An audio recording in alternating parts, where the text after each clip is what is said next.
The revolution will be live.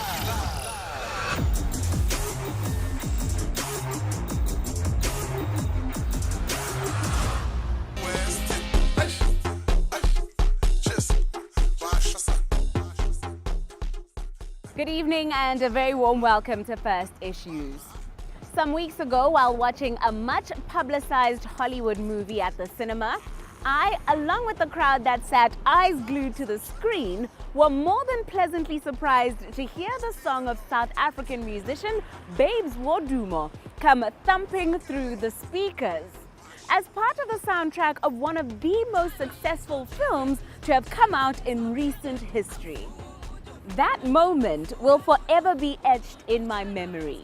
I could feel a collective swell of pride in the hearts of those that were seated in that room, some of whom even shouted their excitement at the celebration of a sound that is so unique to our corner of the world on an international stage.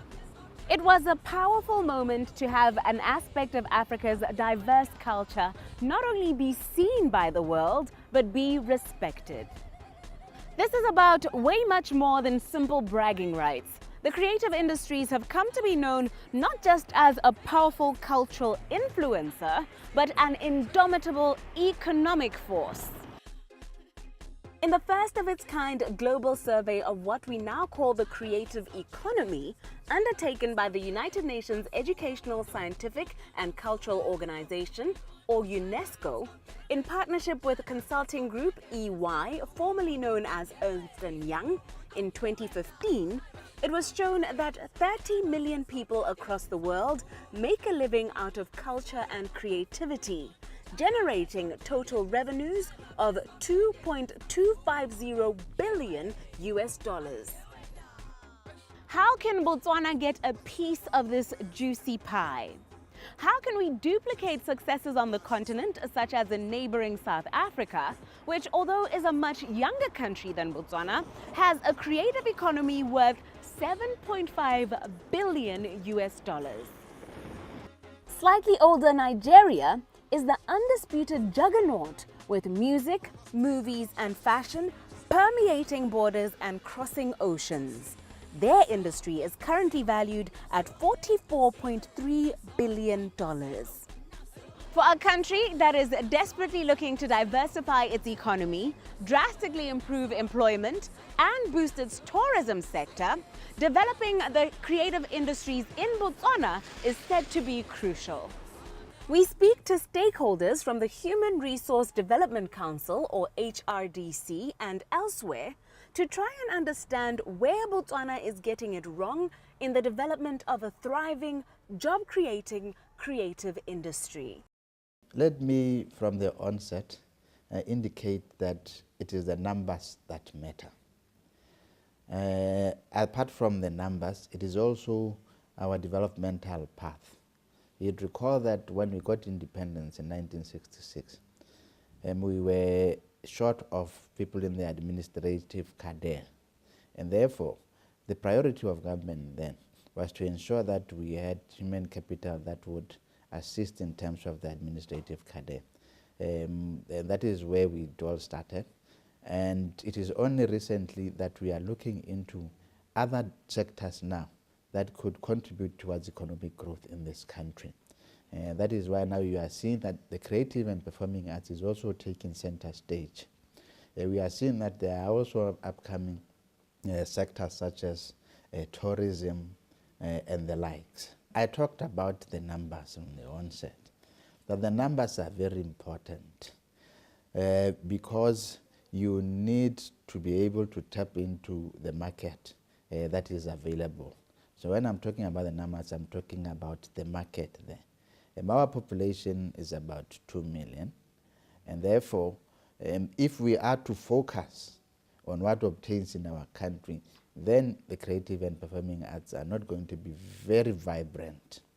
It means then that we need to ensure that we also make an impact in the international community, in the international arena. The solution is opening up the borders.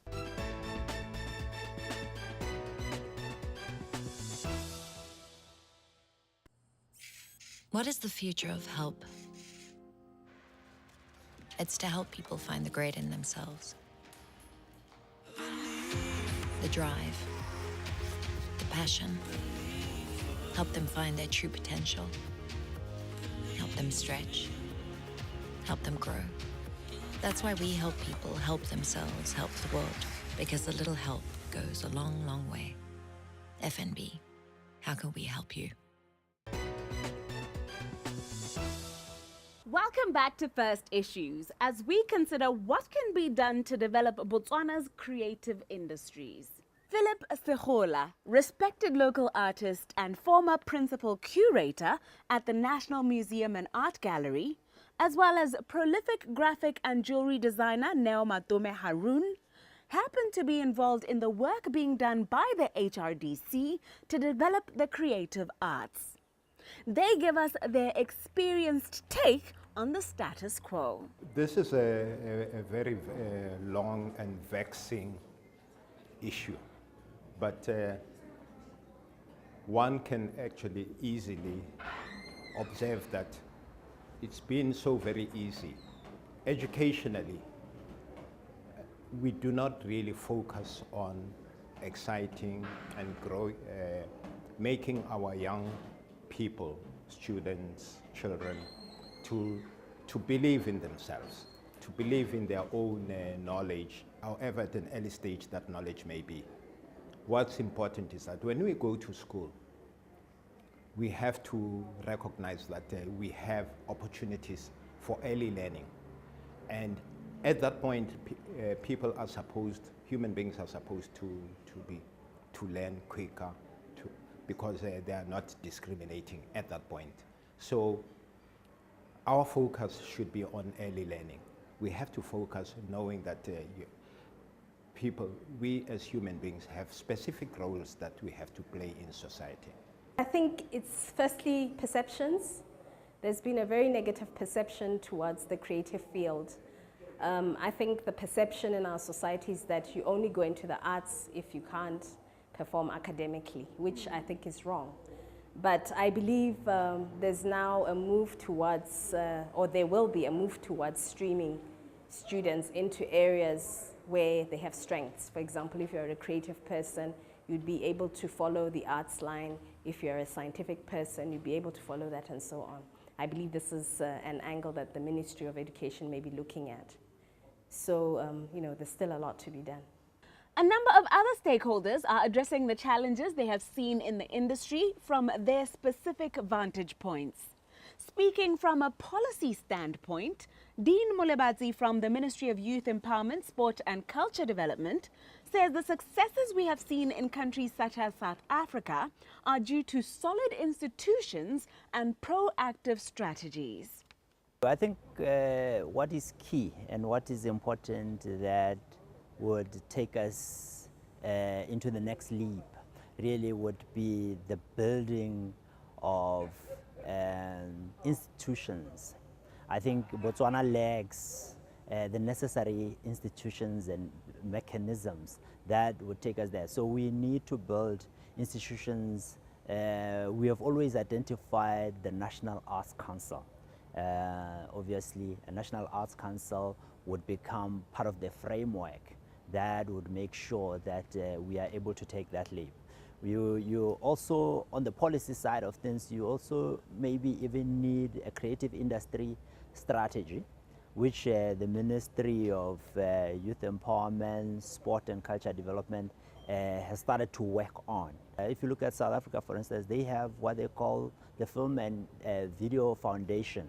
They have the National Arts Council, they have provincial councils, arts councils, and all that. So once you have those building blocks, then I think we would be in a much better position to have a better takeoff. The United Kingdom has a deeply entrenched creative economy, with several of their writers, painters and performers having been celebrated for centuries. What can Botswana learn from their example? Country Director at the British Council, Nobantu Kalake, advises. I think the British Council can play a very pivotal role in promoting the creatives in Botswana, given that the UK is actually the one that coined the word creative industries to start with. And then also considering that the UK, I mean, creative industries or the creative economy is contributing very significantly to the UK economy. So you could say the UK is quite an authority in that area. We believe that that exchange of ideas between people in Botswana, people in the region and elsewhere is what can actually assist grow the industry. Clearly, there are several angles to this story. And next week, we expand on CEO Raphael Dingalo's interesting observation that the answer to many of Botswana's economic challenges would be to open up the country's borders as well as Botswana's mines. Do stay tuned. There's more to come after the break.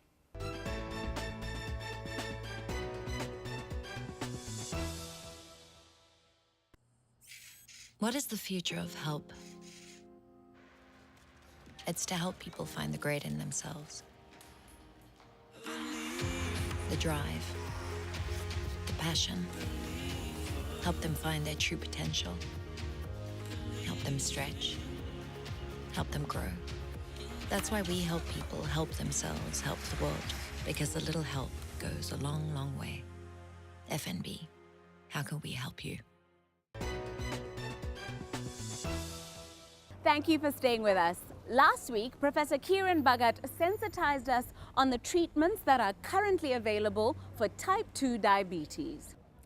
This is a lifestyle illness that we have spent a significant amount of time trying to educate our viewers on, having seen how it affects the vitality of working professionals, lowering their productivity, is drastically reducing the quality of life of several families due to its high physical and financial toll, and is racking up the national health care bill because of the resultant costs from treatments, disability, and premature death. As we conclude our thorough dissection of this topic, our returning guest reiterates the fact that trusting medications to manage symptoms and not directly addressing the cause of those symptoms through lifestyle changes is detrimental for all involved. Well, I'm a pharmacologist, so I can answer that in lots of ways. All drugs have side effects. Often we use drugs with what we call a cost-utility idea. In other words, what benefit are we going to get from this drug versus the side effects? Every single drug you take has a side effect. But sometimes we have to balance. If the sugar is very high, we have no choice but to use insulin. Insulin, like we said, is a growth factor. So when you inject insulin, you gain weight. So many of our diabetics who inject insulin will maintain or even increase their weight because insulin is a growth hormone. Some of the tablets that we use to drop sugar called sulfonylureas, and they're available in the public sector. A classic one is glibenclamide, make people drop the sugars very quickly. So some people actually have fainting attacks because they've taken the tablet, they've forgotten to eat. Other tablets cause bloating. The classic one is a drug that we often use, and it's one of the mainline treatments is a drug called metformin or glucophage, and it is wonderful at controlling sugar, but it causes abdominal bloating, it causes gas, it causes diarrhea, makes the stomach feel uncomfortable. So there are many of the side effects that we have to contend with, but sometimes we are in a situation where we have no choice, that the sugars are so flagrantly high, either because the patient has persisted in eating these foods. Often it is the case that the patient has either unknowingly, because the patient has not been educated, taken big quantities of bohobe, or had a big portion of palechi, or has had fruit juice, and has thought that they're doing well, they've eaten healthy, when actually what they're doing is actually causing that sugar to rise. And if the physician or the practitioner or the nurse, diabetic nurse, is not asking the patient, the temptation often, so if a patient is aware that palechi causes a high sugar, they will place themselves at risk if they have the knowledge that they're swallowing a poison. What new developments have there been with regards to diabetes? Can we even anticipate maybe a cure?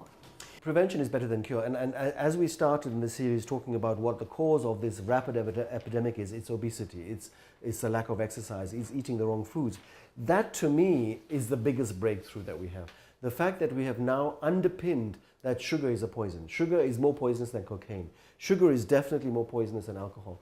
Sugar is causing more complications than suicide, than any armed warfare, any wars across the continent, sugar is killing more people. So if we cut the sugar from the diet, if we impress upon the food industry to label their foods, if we educate our children to stop drinking these fizzy drinks and fruit juices, if we cut your processed carbohydrates, that to me has been the biggest development in terms of breakthrough in diabetic management. But yes, at the other far end of advanced technology, we now have insulin pumps where you don't have to inject yourself, where there is an automatic regulating system which picks up the sugar and automatically injects continuously under the skin insulin into your system. But you're not treating the cause, you're managing the sugar.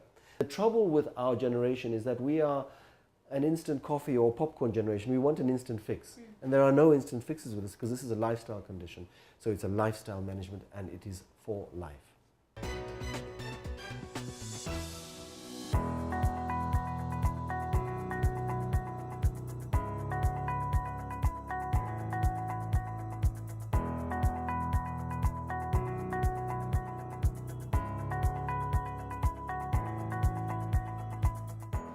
It is time for business basics. The business world has growing respect for small, micro and medium enterprises, having recognized them as good job creators and as an engine of growth that is set to survive economic downturns much better than their multinational counterparts. Nowadays, financiers are said to be willing to give a good plan from an SMME entrepreneur a second look. As we were reminded last week, business is a numbers game. And tonight, Petra Sibina is back to advise us on what to consider when detailing elements such as the profit and loss account, cash flow, and balance sheet when crafting that winning proposal.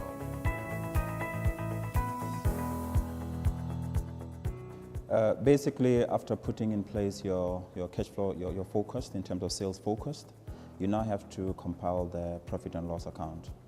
Your profit and loss would actually now incorporate all your overheads, your cost in terms of your salaries, your utilities, and any other expense that the business would actually incur over and above making sales. So that will actually extrapolate month on month for the first year, and then the subsequent 2 years will actually make it annually on the next 2 years.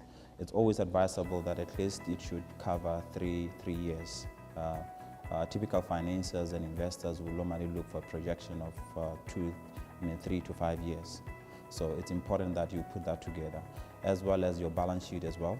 The balance sheet also has to come into play. You need to, once you are done with your P&L, as well as your sales focus, you need to now construct your business, your balance sheet for the next 3 years in terms of how you will look. So all the three items are actually fundamental in terms of finances really considering your applications for investment. The cash flow is it actually explains how the business will really be generating and spending cash. What is important, what I need to highlight is that there is a common error of averaging, which most businesses do on the cash flow. They would normally take what their annual turnover and then average it divided by 12 months, and they get an average monthly sales. So in the cash flow, I think it's important to recognize the events that are happening in reality. If in the first, because if you average, the impression you are giving is that the first month you open for business, you're really going to be generating those high sales. Whereas in the actual sense of the word, you might not really be making that much sale in the next 3 months after opening. Maybe you're starting to really realize some sales trickling in after 4-5 months or so. So your cash flow has to depict your trend. Normally the trend would, you start up with by investing a lot in marketing before you actually realize the sales. And when people become aware of your product and your location, you start to see now the sales picking up from negative all the way to the growth up until you actually reach your maximum growth target. The problem with averaging is that as a financier, if I was giving you a loan, I would immediately say you should be good to start payments in the first month, whereas in the first 2-3 months probably you wouldn't have started generating sufficient cash flow.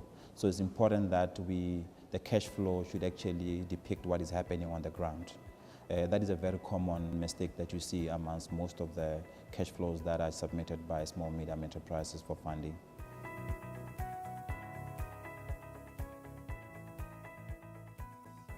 oftentimes I know there's maybe a temptation to try and impress, but investors are smart. They know the industry, and they will actually pick anything wrong within your financials or your projections without you telling them. So you can't hide anything away from them.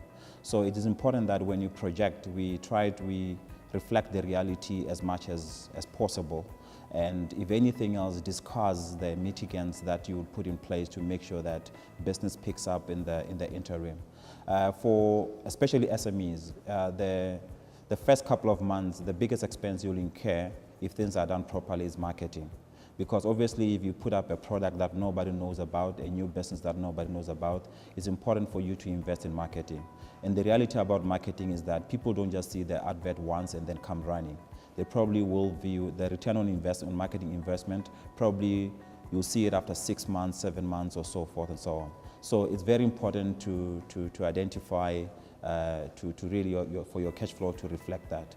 It's even worse in certain industries. For example, if you were to operate a hotel is even worse because what it means is that you have to hire the people before you even start operating. You're not going to hire your hotel staff when the guests are already here. So probably for the next 6 months, you would have to hire them in advance, train them. So you are going to start incurring your salary expenses before you even have this first booking. So the first 6-8 months, probably you're going to be running on the negative. So your cash flow better reflects that.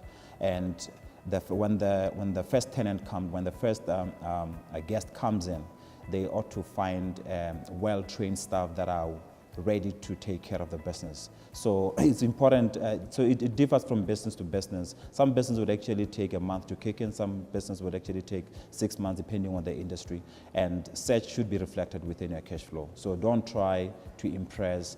They are looking for reality, they want to back you up, and for them to do that honestly, they need you to be as honest as possible with their cash flows.